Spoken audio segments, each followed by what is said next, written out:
Antes de você assistir esse vídeo, eu quero te dar um comunicado. Sou o pastor Daniel Batista, da Igreja Cenáculo da Fé para as Nações, e queria fazer um convite especial para você que está nos assistindo. Passa pelo nosso site, horadaverdade.com, site oficial da nossa igreja, onde nós vamos ter um encontro marcado ali todas as quintas-feiras, às 8 da noite, e aos domingos, 7 da noite, nos nossos cultos ao vivo. Nosso ministério com compromisso de transmitir todo o conteúdo desse culto para a edificação do teu coração. Horadaverdade.com, vou ficar muito feliz de te conhecer, de poder estar junto com você, com certeza, num só corpo, numa só fé, num só amor ao nosso Senhor e Salvador Jesus Cristo. Um beijo, um abraço, te vejo lá.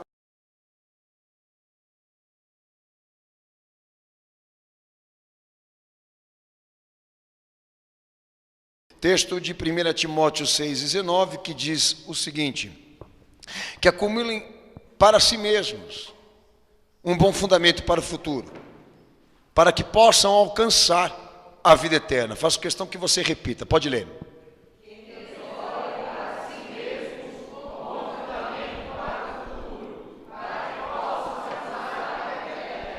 Você sabe dizer qual é o futuro? Certo? É isso aí. Se você não sabe, eu vou dizer para você. Deus abençoe, pode se assentar em nome de Jesus.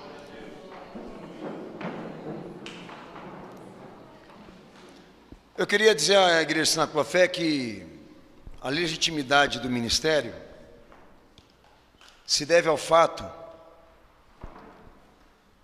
do que se faz dentro dele, né? E por que eu estou dizendo isso a vocês? Porque uma pessoa que quer ser líder de uma igreja, ou então quer exercer qualquer função dentro dela, ela não tem direito nem permissão de fazer o que dá na telha dela, o que está na sua intenção, e por mais boas que sejam, tá? Do que ela ouviu do vizinho, do que ela escutou na faculdade, até porque eu tenho uma formação teológica na Metodista, né, eu digo de licença, tá? E posso dizer para vocês que foram 4 anos que eu passei lá de martírio, de tanta besteira que eu ouvi e escutei lá. E que se eu pegasse o suporte do que eu ouvi lá para poder fazer o que eu faço já há quase 26 anos, eu estaria fazendo e falando um monte de asneira para vocês aqui. Então, boas intenções que a igreja todo mundo tem, eu acho que acredito que grande parte tem. E querer também fazer alguma coisa dentro dela todo mundo pode. O duro é você exatamente ir lá perguntar para Jesus o que é igreja, o que é ministério, o que é feito, o que deve ser feito com isso. Que aí vai entrar o modelo da igreja que ele quer que você implemente, que você crie, que você construa, que você, na verdade, introduza na tua experiência ou na tua comunidade. Assim também o ministério, seja profeta, seja apóstolo, seja pastor, seja o que for, qual seja a sua função, qual seja a sua unção, seja lá como você quiser entender, tá? O evangelho é padrão, o ensinamento é único, tá? Até desde o obreiro que abre a porta da igreja até aquele que prega, todos têm que respeitar isso. Jesus deu uma única palavra para ser pregada, para ser ensinada, e ele quer que todos respeitem. Hoje eu vou falar sobre um assunto aqui que com certeza é importante e que falta nas igrejas atuais, e obviamente você vai entender quais são as razões que fizeram as igrejas atuais não tratarem sobre o futuro que Jesus pregou, não falarem abertamente às pessoas o que na verdade ele ensinou sobre isso. E tem um monte de razões, inclusive econômicas, para não falar sobre isso. Mas Paulo estava exatamente querendo entrar no mérito. E qual mérito? Que esse desafio esse desafio moral que o evangelho impõe para a salvação do homem em Cristo, seja em qualquer instância da santificação deste ser, o propósito de nós sermos corretos, íntegros, sermos santos, sagrados, disciplinados, obedientes, não é para receber aqui nessa vida alguma coisa, mas é para ser salvo por Cristo em última instância. Paulo está exatamente dizendo que qualquer coisa que o evangelho te peça para fazer aqui nessa vida, ele está tentando isso com você, para que você não seja condenado no final. Então o que as igrejas estão fazendo hoje? Elas estão transmitindo outro tipo de evangelho, tá? Querendo exatamente dizer que todas as regras ou meios de graça que o evangelho ensina para você praticar, todos eles são fórmulas de sucesso para a tua vida aqui neste plano material.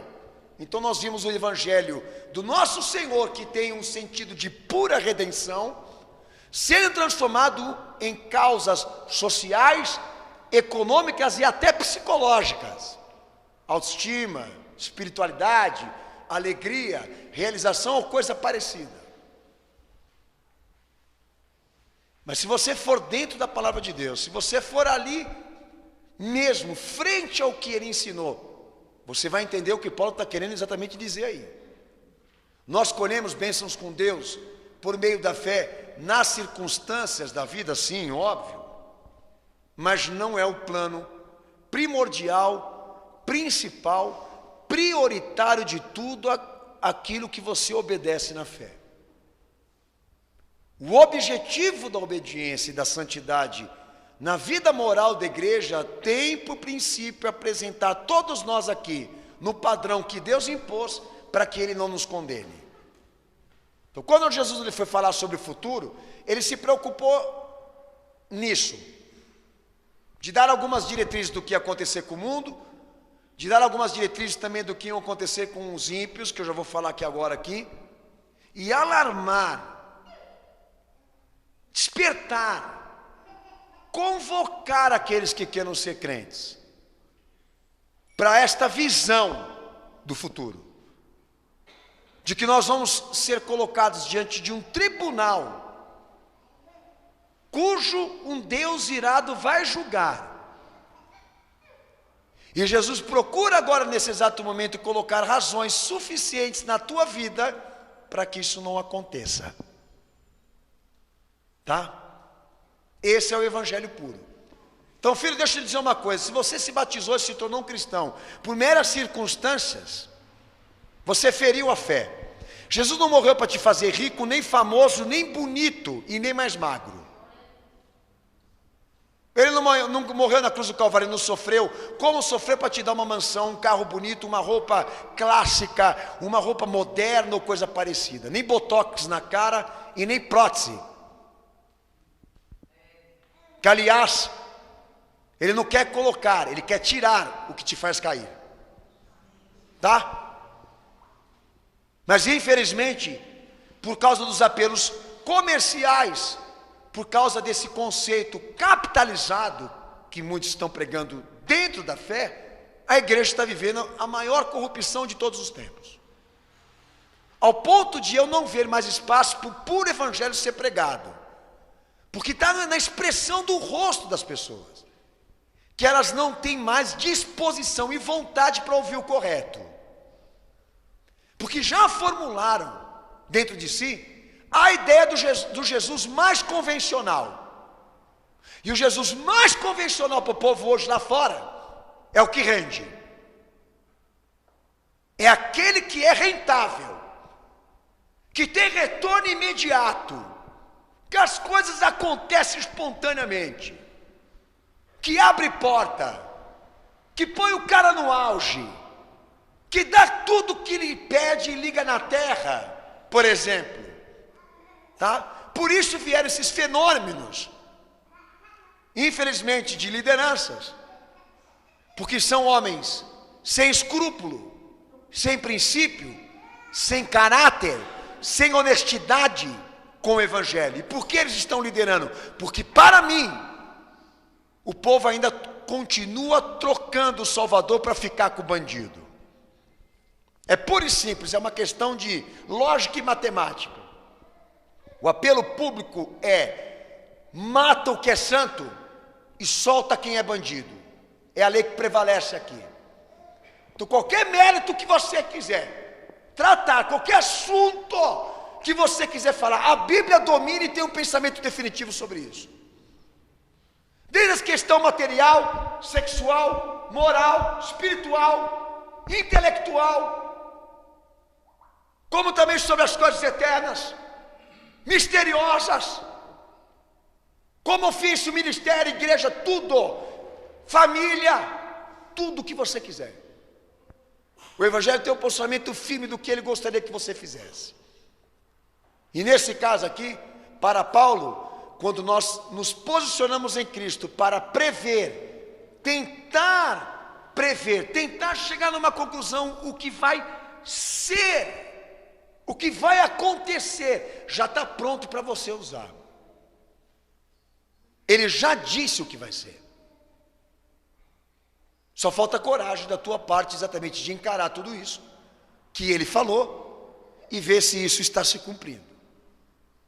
Porque a fé não permite de forma alguma que a igreja fique dentro desse escuro, né? Que ela fique diante de uma cortina, vamos dizer assim, não sabendo o que vai ser. Jesus falou o que vai ser.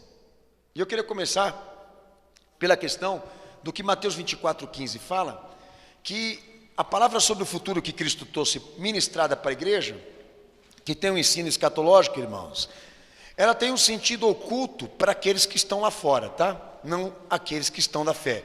Ou seja, os que estão de fora evitam, os que estão de fora se confundem, os que estão de fora se embaralham, e é compreensível que isso aconteça com eles, por quê? Porque muita coisa que Jesus prega sobre o futuro, um exemplo, a sociedade não admite que isso vai acontecer, ela não concorda. Por quê?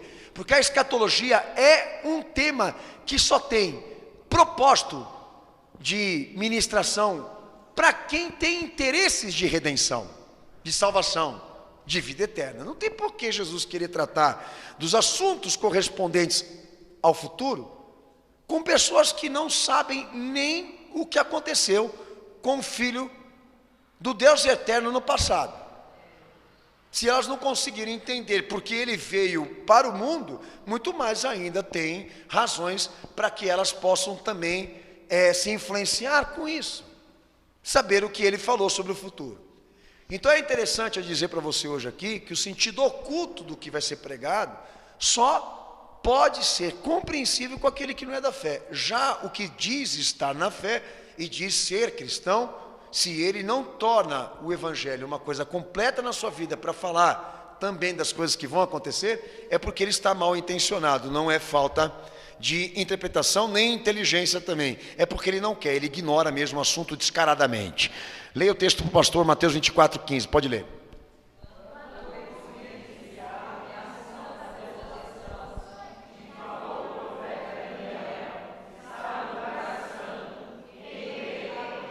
Quem lê, entenda, tá? Jesus está falando exatamente para quem? Para aqueles que são crentes, que vão ter suporte para poder chegar à conclusão do que Daniel falou, que Cristo cumpriu, e posteriormente do que João também ouviu de Jesus, já num corpo glorificado, enfim. É uma matéria, um tema muito fácil de se entender, mas complexo para quem está do lado de fora, porque esse cara não tem razões para que se meter com esse assunto. Vai cuidar das galinhas, do gado, vai cuidar da família, vai ser gente comum. Deixa esse assunto para quem quer ser salvado. É isso, é mais ou menos isso daí. Deixa esse assunto para quem já é crente, tá?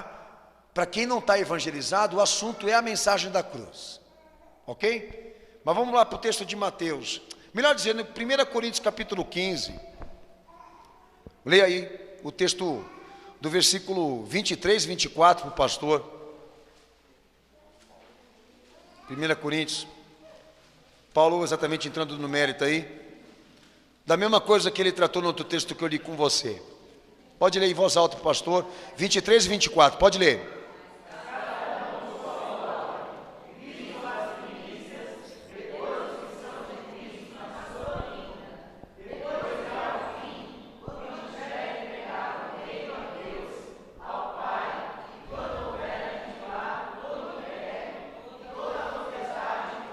Então presta atenção com a coisa que eu vou te dizer. Jesus, ele é uma obra completa. É isso que Paulo está tratando aí. Se nós partimos do princípio de que o que ele realizou na cruz do Calvário não vai ter um fim, tudo o que ele fez foi em vão. Se a morte dele não teve uma ressurreição, tudo que a gente prega aqui é falso. O reino que ele inaugurou, o reino que ele cumpriu, que ele estabeleceu, foi prometido de antemão que ele viria pôr um fim nessa história que ele começou. de sofrimento, de dor, de expiação, de morte pelo pecado da humanidade. Não vai ficar só na dor, na morte, no desaparecimento do corpo, tá? Na igreja primitiva, em Atos, nas boas ações, nas boas obras, na evangelização, no Oriente Médio, depois para a Europa, da Europa para o mundo, enfim, não vai ficar só nessa história. Ele vai voltar. Mateus 24, Marcos 13, Lucas 21, são evangelhos que trazem a nós a informação de que a escatologia, ou seja, os assuntos do fim, tá? Foi um tema tratado por ele, não por João. A palavra aí é dele. Ele está querendo dizer para a igreja: vocês estão acumulando agora comigo razões para serem salvos em última instância, porque uma hora ou outra a graça vai se encerrar. Ele vai pôr fim nessa história de salvação, da intervenção divina dentro da história da humanidade, ou seja, de ter colocado um filho aqui para os homens fazerem o que queriam com ele, gerar esse espetáculo religioso, dar 2000 anos mais ou menos para os homens fazerem as suas conclusões, para depois exatamente chegar no estágio final que eu estou me referindo, de fazer a matemática a conclusão de quem se salvou. Então não há razões, motivos ou porquês falar da morte de Cristo sem falar da sua ressurreição, falar do plano que Deus estabeleceu com ele, no que ele realizou na cruz, sem dizer que ele vai voltar para pôr um fim em tudo isso que ele começou. Então quem se batiza, quem aceita Jesus sem saber isso, de que Jesus vai voltar para pôr um fim nessa história, é nulo a confissão de fé dele, tá? Romanos 10, verso 9 e verso 10 diz que se você não crer que ele ressuscitou dos mortos, ou seja, se você não adequar a tua fé nesta esperança de que ele vai voltar para prestar contas, você não está salvo. Então não basta você dizer que Jesus Cristo é teu Senhor, que Ele é teu Salvador, tá? Você precisa crer que Ele venceu, que Ele triunfou e que Ele vai retornar para concluir isso. Então é o que Paulo está falando. Então o nosso desafio moral aqui não é para poder medir com a sociedade que nós somos mais santos, mais corretos, mais íntegros, né? Isso é puritano, é estilo de puritanismo, tá? É o pensamento realmente de nós temos que mostrar à sociedade e dar à própria sociedade que nós conquistamos uma vida decente. Paulo diz: não, tudo que você faz de bom para Cristo, tudo que você faz a nível de obediência com a fé, você está, na verdade, acumulando razões em Cristo, pelo poder dele, para Deus não te condenar. Porque você pode morrer hoje, deixar tudo isso para a glória de Cristo que você ganhou aqui na terra, que é material, estético, metafísico, e só subir com a alma perante Deus e Ele exatamente definir para onde você vai. Então seja lá na vinda de Cristo, ou na decomposição do teu corpo, você vai ter que usufruir essa salvação que eu estou pregando aqui da mesma forma. Você vai ter que estar pronto, com todas as razões que o Evangelho te prega, exercitado para Deus não te condenar. Então falar que você entrou aqui na igreja e recebeu Jesus na tua vida para você ficar mais rico, bonito e mais feliz, isso aí é dar um tapa na cara de Cristo, cuspir na cara dele, ou então crucificá-lo novamente. É uma afronta, é um desrespeito com aquilo que ele pregou.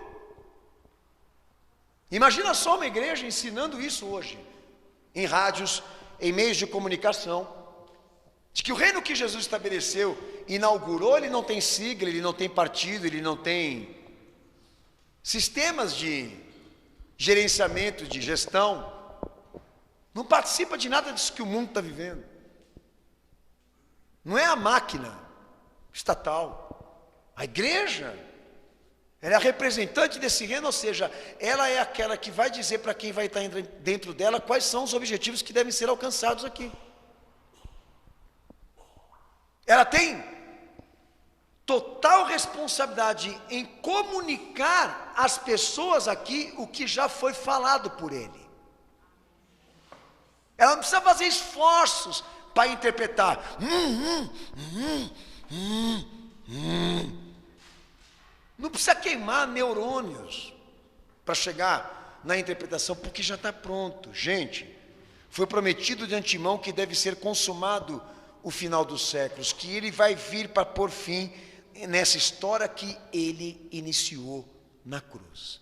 Então lá no texto de João 8,15, melhor dizendo, João 3,17, né, inicia lá o texto-chave do que o pastor vai falar para você aqui, que ele não veio para um julgamento, que ele veio para amar, que ele veio para resgatar, que ele veio para transformar, que ele veio para uma nova aliança, uma nova chance, uma obra de salvação.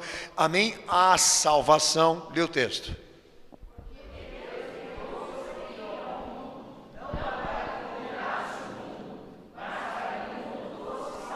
Então a palavra salvação, ela tem um aspecto profundo com a restauração em todos os sentidos. Vamos deixar eles usarem para a direção que eles quiserem. É assim?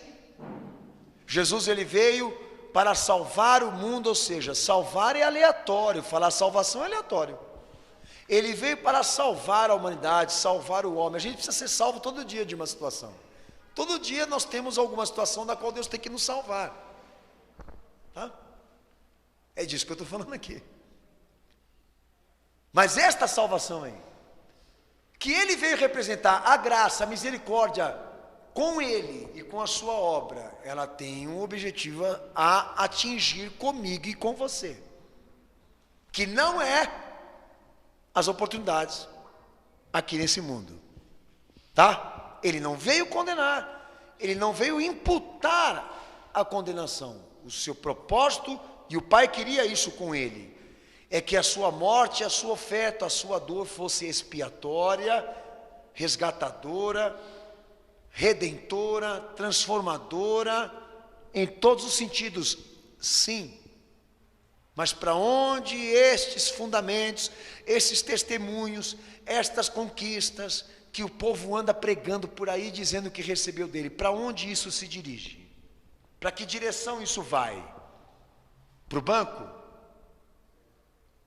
Para o Tesouro Nacional? Para a tua glória? Para o teu usufruto? Paulo diz, não, para o futuro que Deus te impôs. E é onde entra o texto de João 5,24. Amém? Pode ler esse texto, pastor, por favor? E depois vou ler mais um com você. Deus proveu um caminho de salvação redentor através da morte e ressurreição do seu Filho. Paulo já dizia isso. Que inclui escapar da condenação de Deus no dia do juízo. Lê o texto de João 5,24, eu leio Apocalipse, capítulo 20, versículo 11. Pode ler.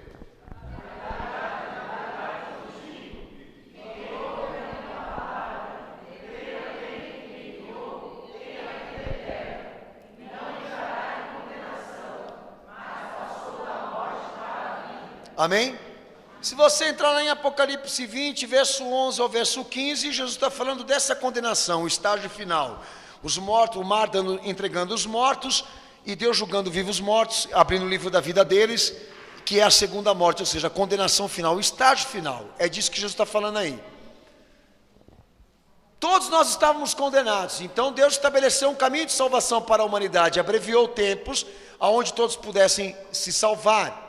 Mas se salvar do quê? Da doença, da crise, da economia, aliás, da pobreza, né? Da infelicidade, do desespero, do descontrole emocional, da velhice, das rugas. Que tipo de salvação nós estamos ouvindo aí?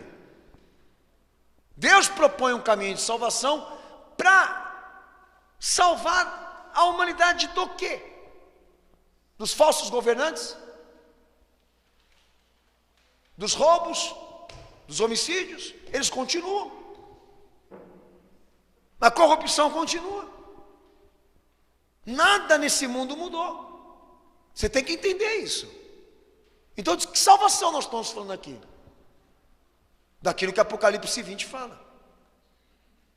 Se Deus está usando sua graça para me abençoar de acordo com o que eu invisto na fé, é o que Paulo está falando, cumprindo o desafio moral, e sendo abençoado por isso, a minha maior conquista não se baseia nesses testemunhos que eu recebi aqui agora, mas do que eu vou alcançar lá na frente, quando Deus abrir o livro da vida e ver meu nome escrito lá, e encontrar naquele livro razões para não me incluir com a sociedade ímpia quando ele for condenado. É a maior conquista da vida de um homem.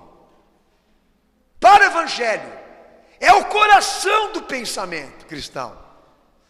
É o fato de nós sabermos que nós estamos correndo para encontrar um tribunal onde há sentado sobre ele um Deus irado e revoltado com o pecado, que condenará sem misericórdia. E a pressa do Filho, e a pressa daquele que morreu pelo pecador, é dar a você razões para que isso não aconteça. O livro da vida é um registro do que nós fizemos com a fé. E fizemos coisas certas, íntegras, verdadeiras, leais, por isso que o nome deles estão lá.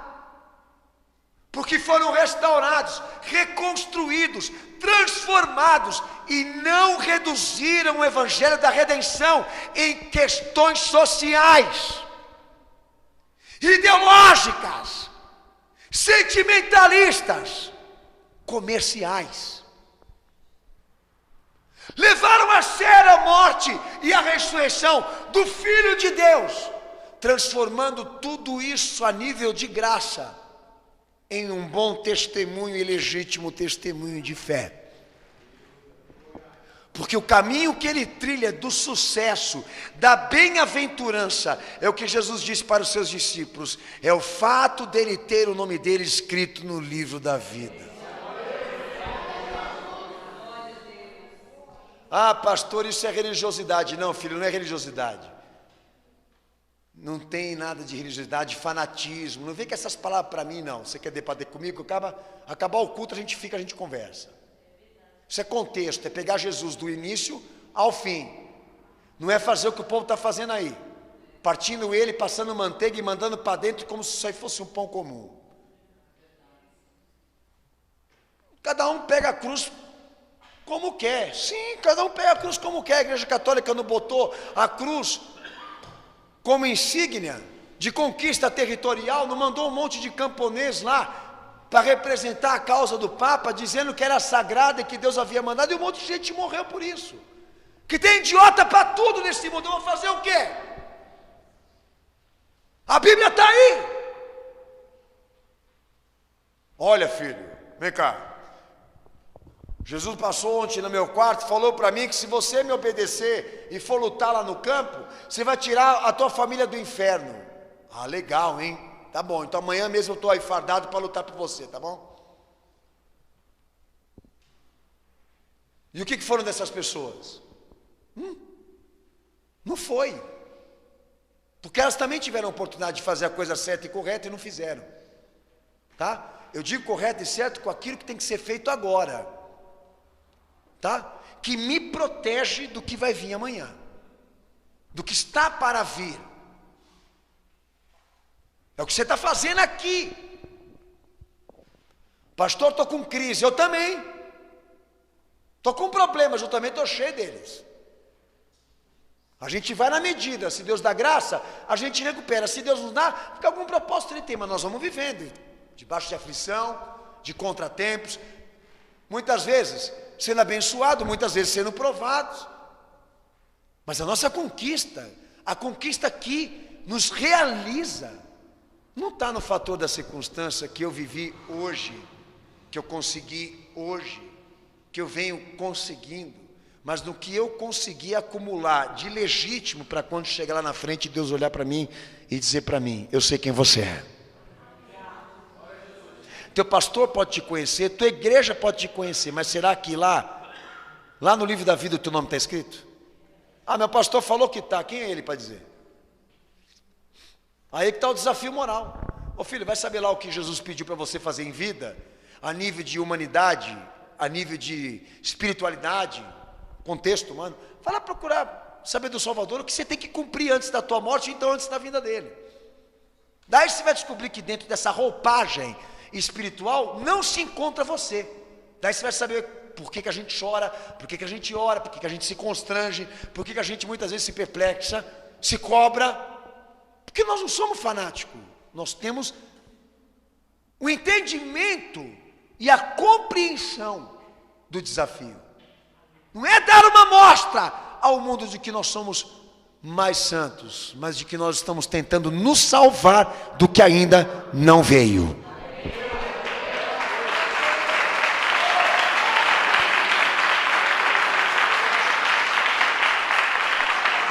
Então lá no texto de João 3,36, leia esse texto também.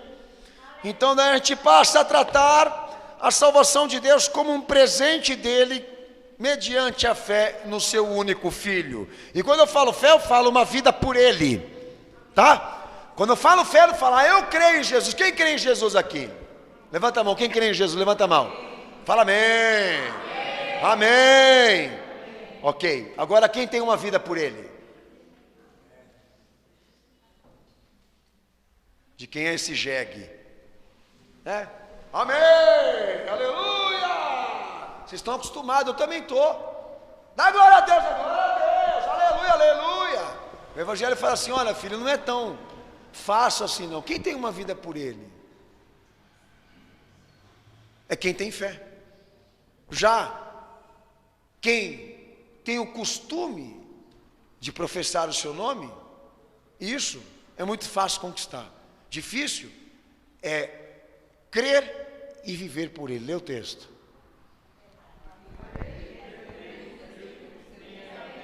Meu Senhor, irmão, você não tomou vitamina, filho. Lê bem alto.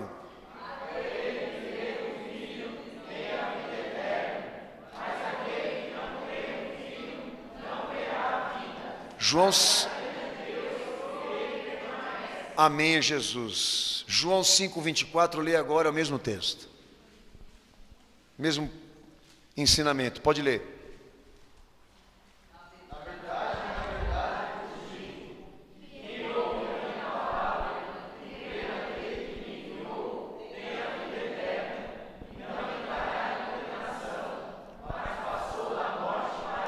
É muito fácil entender. Vida eterna não é vida. Vida eterna é imortalidade, é incorruptibilidade, é restauração total. Vida é isso que nós estamos tendo aqui. Que vida que Ele veio trazer para nós? Aquela que não tem mais condenação. Aquela que foi implementada em quem está restaurado, que não vai morrer mais, porque vai ser guardado no céu e vai viver eternamente com Deus. É dessa vida que o Evangelho está falando.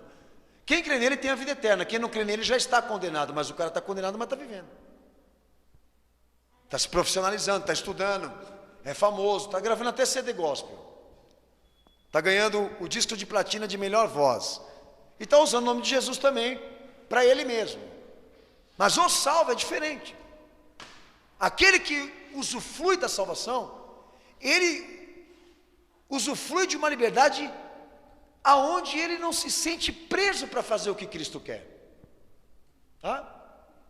Ele produz uma vida com Cristo que agrada a Deus ao ponto disso ser tão poderoso de fazer com que chegue ao plano final.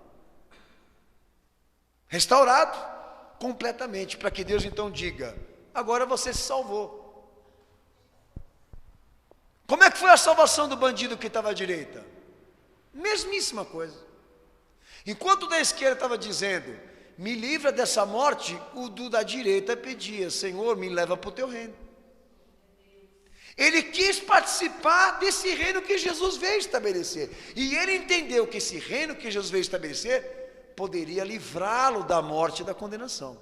Já o outro entendeu que Jesus tinha que salvar ele e salvar todo mundo que estava ali na condenação. E dar a eles uma nova oportunidade de descer entre os homens e talvez fazer, alcançar um outro tipo de vida. Que é a chance que muita gente está pedindo aqui. Atualmente dentro das igrejas. Eu queria uma outra oportunidade para amar, uma outra oportunidade para poder fazer as coisas certas na minha vida. Não fiz economias, não fiz investimentos.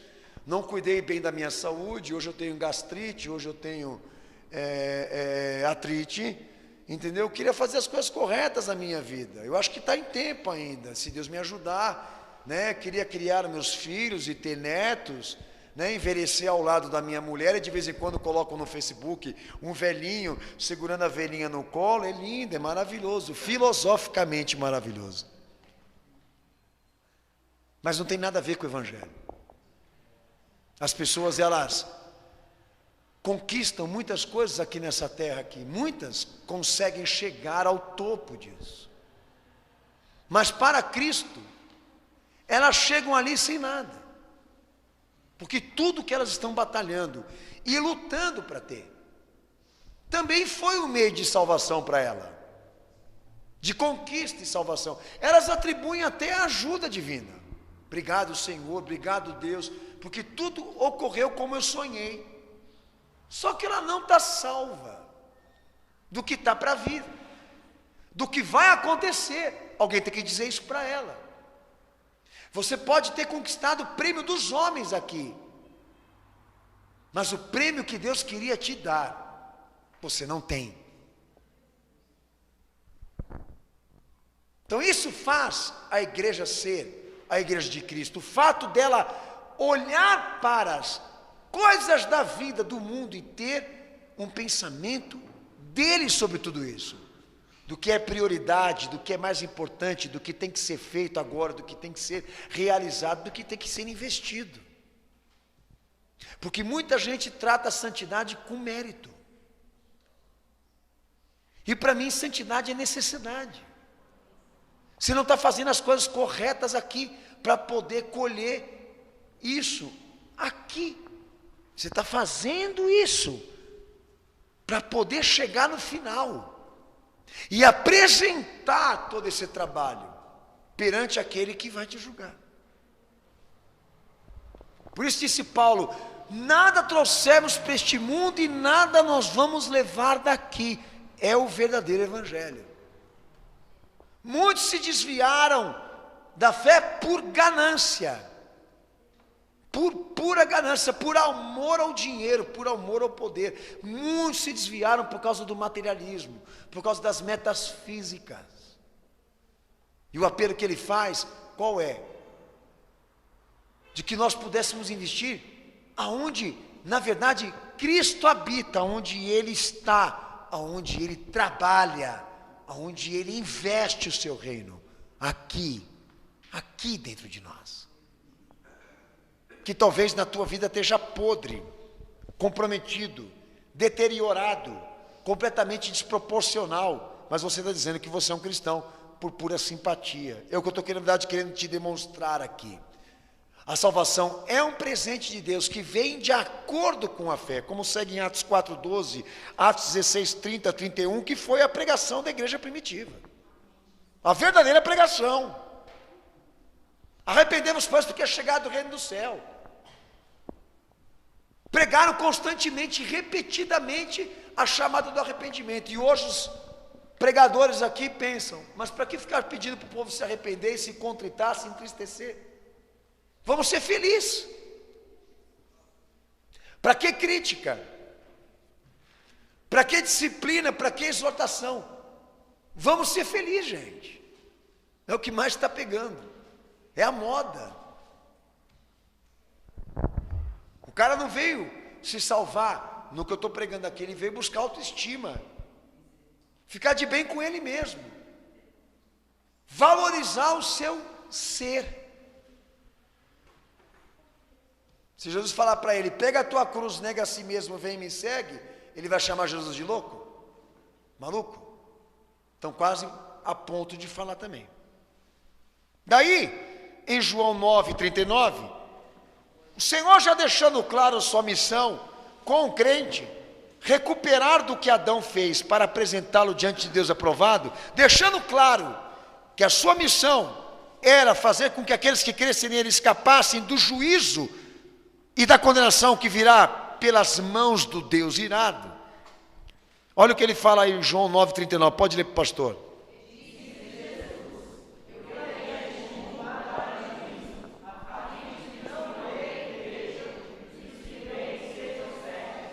Amém? Lê de novo em voz alta, porque acho que esse indivíduo precisa ouvir isso aí, vai.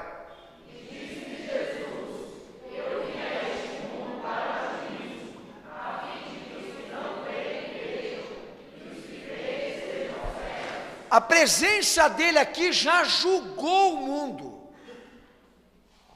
Olha, o mundo me odiou e vai odiar vocês também, disse ele. Sabe o que Jesus deixa claro? Esse primeiro texto aí, eu vou te dar um outro aqui. Filho, não perca o tempo de ficar pedindo para Deus, para o Evangelho reformar o mundo. Nós não temos princípio de ambientalismo. Não somos gestores. Nós não vamos mudar o mundo, segundo o meu Senhor, ele já está condenado. Nossa, pastor, que injustiça, injustiça tua de querer levar ele para reconstruir o mundo, para trazer um mundo melhor para esse século, sendo que o que ele quer, na verdade, é reconstruir você.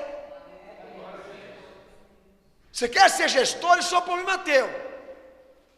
Mas não leva o Evangelho para isso. Não carrega o Evangelho para isso. Vamos orar pelos nossos governantes, vamos orar pelas autoridades. Quem te mandou orar pelas autoridades? Para que eles se convertam, sim. Mas para que eles continuem vivos, não. Fazendo o que eles estão fazendo agora. Eu não oro para o Lula ficar vivo. Eu oro para ele se converter. Porque se ele não se converter e continuar vivo, ele vai continuar fazendo besteira como os outros também fazem. Olha que equívoco. Ore pelas autoridades. Ore pelos governantes, mas toda a máquina vai ser usada pelo anticristo lá no final. Olha que cômico, eu orei e pedi a Deus para abençoar uma coisa que o anticristo vai usar lá na frente contra o próprio Cristo. Gente, vamos abrir o olho, filho. Vamos abrir o olho, pelo amor de Deus. Tem gente aí demonstrando que é maligna. O mundo já está condenado. Então, Senhor, qual é a minha missão como pastor aqui? Pregar para esse cara aí, se arrepender e se converter antes que o juízo chegue para ele. Porque se ele se salvar e conseguir ser esse crente, essa pessoa que agrada a Deus, as outras demais coisas que ele vai conquistar na vida dele são reflexo disso. Então a gente não tem muita preocupação em ficar tratando, não. Se ele se purificar, se limpar e se converter, bênção vai chegar para ele também aqui nesse plano. Mas, se ele não tiver mais o importante, de nada valeu as conquistas que ele teve aqui. João 12:31, lê de novo, hein? Outro texto. Sua presença redentora julgou o mundo, e eu acho que tem gente aí que não sabe disso. Lê.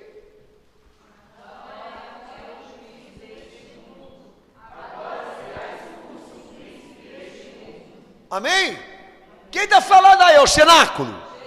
Daí Paulo fala, ó, minha gente, vamos lembrar o que Jesus ensinou? Quem vos vier pregando paz e segurança, depois do que vocês ouviram aí, vai ser destruído com eles também. Por quê? Porque o mundo já está julgado, e a única forma agora do homem se salvar é Cristo. O apelo é esse. O apelo do Evangelho, o coração que bate, que pulsa ali no Evangelho, é chegar exatamente nessa estimativa. Criar razões suficientes para Deus não te condenar. Mas eu ganhei um celular, eu ganhei um carro, eu ganhei uma casa, ganhei uma mulher nova, ganhei tudo novo. Deus está fazendo uma obra na minha vida. E lá vai eles no Arep, Adonep, Suzep, dá os testemunhos de conquista material, aparece no canal 7, cheio de ouro, de corrente, terno bonito, para ficar instigando em você a campanha material. Você olha lá e fala, nossa, ele ganhou tudo isso na Universal? Que maioral, vou lá, agora. Vou fazer a campanha. Estou precisando dessa fórmula. Estou caído. Estou broxado. Estou falido. Está tudo ido. Eu tenho que ir lá mesmo.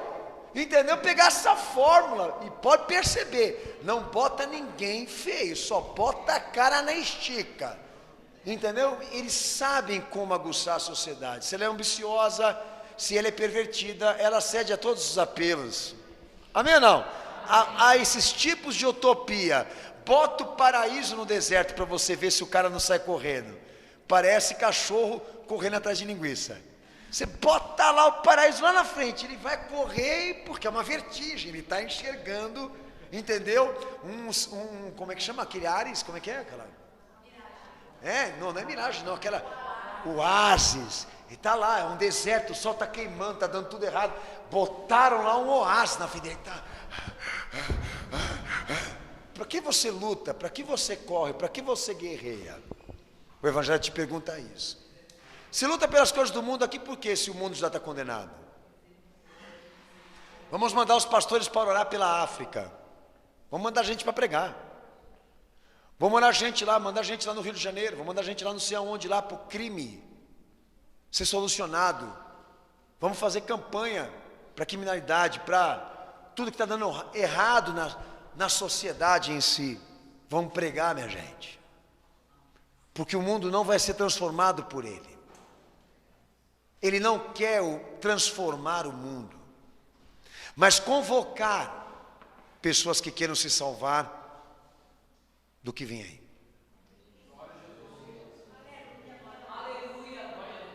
Você assumiu esse evangelho na tua vida? Você se converteu debaixo dessa proposta? Ou Jesus para você veio configurado, manufaturado, como eu estou tratando hoje aqui? Prontinho, como um pacote e uma cesta de benefícios que você queria usufruir aqui. E lá no texto de João 16:11, Jesus fala a mesma coisa, que a presença dele aqui nesse mundo deixou definindo não só que o mundo já está condenado, mas também o seu príncipe. Lê o texto.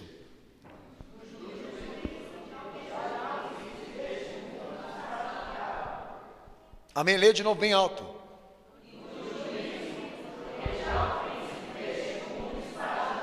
Convencerá o homem do pecado, porque não crê em mim, da justiça, porque vou para o meu Pai ressurreto, e do juízo, porque o príncipe desse mundo já está julgado. Não ameis o mundo e nem o que há no mundo, porque aquele que ama o mundo, o amor de Deus não está nele, disse João. Eu continuo vivendo, sou pai, sou casado, eu tenho vida, tenho identidade, sou também um representante civil, tenho obrigações civis, mas não sou desse mundo. O que é isso então, pastor? A minha esperança e as minhas metas não se concluem aqui. Tudo que eu faço está em torno dele. É isso que me faz ser diferente das outras pessoas. Tudo que eu faço para acumular riqueza com ele. Tem coisas que eu não consegui aqui nessa vida como homem. Não me realizei, tá? Mas com ele sim. E isso me completa. Eu não tenho as realizações dos meus sonhos aqui como homem, mas com ele eu tenho todas. E grande parte disso eu sei que ainda vou conquistar com ele. E essa conquista ainda vai ser festejada junto com ele. Alguns diziam que João inventou isso, mas não foi inventado por ele, para a igreja superar as perseguições de uma época. Não. Para ela superar sempre.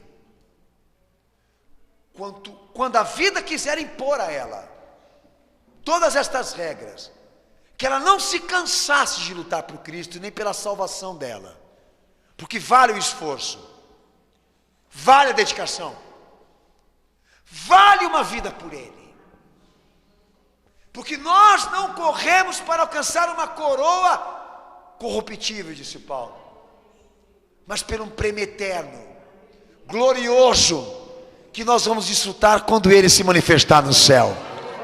Primeiro os mortos e depois aqueles que estão vivos ao encontro dele nos ares. É lá onde a igreja vai festejar o que ela lutou aqui, o que ela pelejou para alcançar em Cristo. É lá diante dele que ela vai dizer: glórias ao nome do Senhor Jesus, pois alcancei a minha recompensa com ele. E o que estava guardado por ele, como disse Paulo, combati o bom combate, encerrei a minha carreira, guardei a minha fé. Estou indo para lá, aonde o meu Senhor preparou para mim a minha parte. Aleluia, Senhor. Eles não entendem, mas nós entendemos. Eles não entendem, mas nós entendemos. Não perca teu tempo em ficar orando pelo mundo, mas pregue a palavra. Não ore por este mundo. Não ore pelo príncipe dele e os seus subordinados, mas pregue a palavra. Anuncie a vinda de Cristo. Esse é o coração que pulsa. Anuncie o arrependimento e a conversão para aqueles que ainda não se renderam. Invista no reino. Invista no reino que Ele estabeleceu. Invista no reino que Ele nos anunciou, que é feito de justiça, que é feito de amor, de lealdade, de santidade, de desafios de santidade, porque tudo isso vai ser recompensado por Ele no dia final. Preguem, anunciem como Noé nos dias do dilúvio, disse o meu Senhor. Exemplo de ministério, de pessoa, de crente, de fé. Não foi Abraão, não foi Isaac, não foi Jacó, não foi Moisés, foi Noé. O maior profeta de todos os tempos. Não foi José, não foi Isaías, não foi Jeremias, não foi nenhum dos maiores ou pequenos ali no Antigo Testamento. Foi João Batista, adjuntor, companheiro do Salvador, para dizer aos homens: a palavra que salva é o arrependimento, é o conserto para aquele que vem para vos dar a vida. São estas coisas que fazem perplexar as pessoas que têm o seu sentido embutido em ideias. Fazem elas ficarem tontas quando a gente prega. Mas para você que se diz cristão, você devia estar achando maravilhoso eu estar pregando isso para você hoje. Você devia estar achando isso a melhor coisa que você poderia estar ouvindo na tua vida. Mas não é o que está acontecendo. Por quê? Porque infelizmente o teu evangelho está fraudado. O Cristo que você professa é uma criação virtual na tua cabeça. Você produziu para você salvação. Esse é o problema. Você defendeu teus interesses, não os interesses do reino. No texto de João 3, versículo 18, João 5, versículo 24, ele deixa claro que até os que não creram já estão condenados. Que até os que não creram já estão condenados. A presença redentora dele julgou o mundo, o príncipe do mundo, que é o diabo, e todos aqueles que não creram. E deixando claro que a única escapatória, que a única forma agora de nós escaparmos da condenação que está para vir, é Ele, é investindo nele, é buscando o seu reino, é buscando a sua face, é buscando se inspirar nas suas pisaduras, nas suas orientações, na sua palavra. João 3, 18, João 5, 24. Você leu comigo já? Quem não crê já está condenado. Quem não recebeu já está condenado. Já está destinado para a condenação, porque não creu. Então todas as iniciativas em pró ao mundo são inúteis, porque a salvação que ele trouxe só tem sentido, inclusive até para falar de futuro, para aquele que realmente o admitiu completo, em plenitude, profundamente.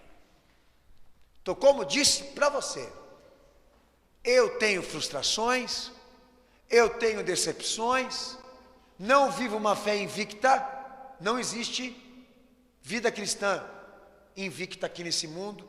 A gente pasta aqui, a gente sofre aqui mesmo com Cristo, está lá a prova do que ele viveu, nada foi fácil para ele, teve coisa que não deu certo para ele, mas mesmo assim ele continuou para o plano final. Mesmo assim ele superou, ele lutou, ele enfrentou para obedecer e conseguir alcançar a meta que o Pai tinha com ele.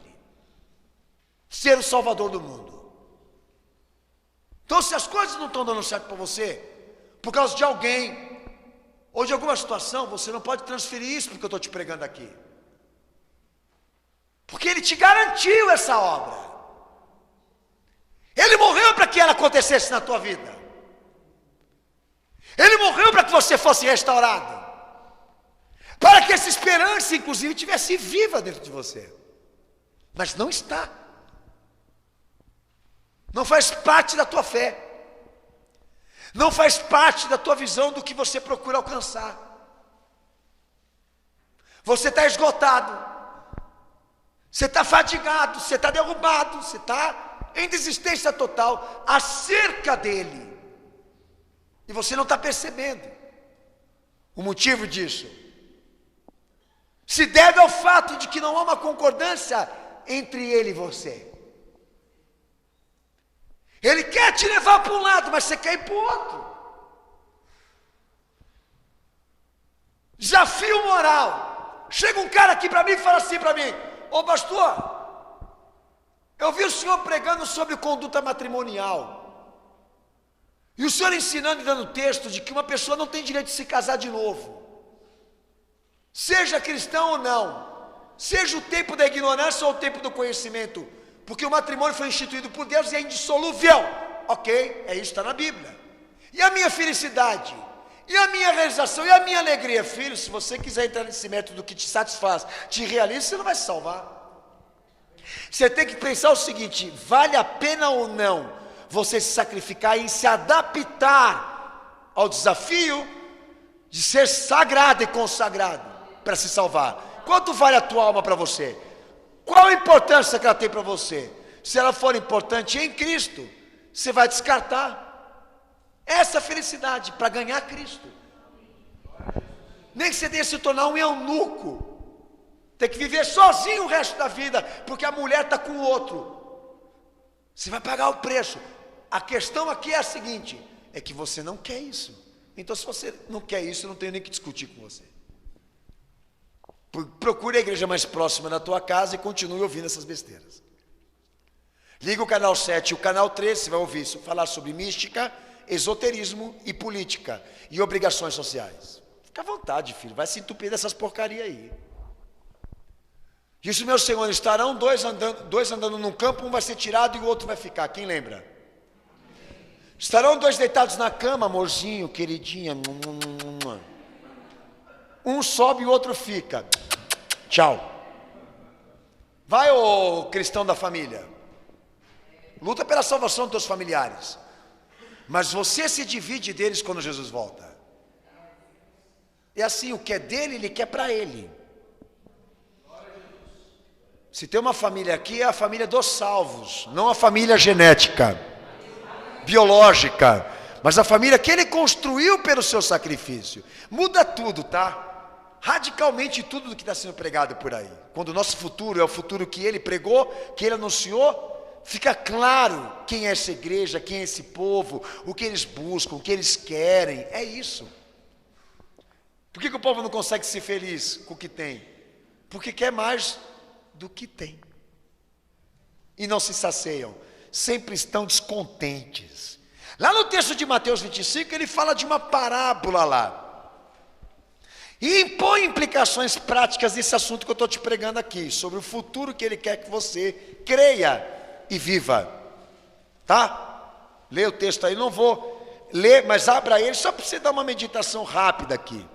E quando ele fala de implicações práticas sobre o assunto do futuro, do que vai vir, do que ele vem para fazer de novo, ele implementa: a vida deve ser vivida à luz da sua vinda. A vida da igreja tem que ser vivida em pró o dia da sua vinda. Quem testifica diz amém. Mas daí ele conta lá a história de 5 arriadas. 5 arriadas, insensata, arriada. Porque tinha lâmpada para enfeitar.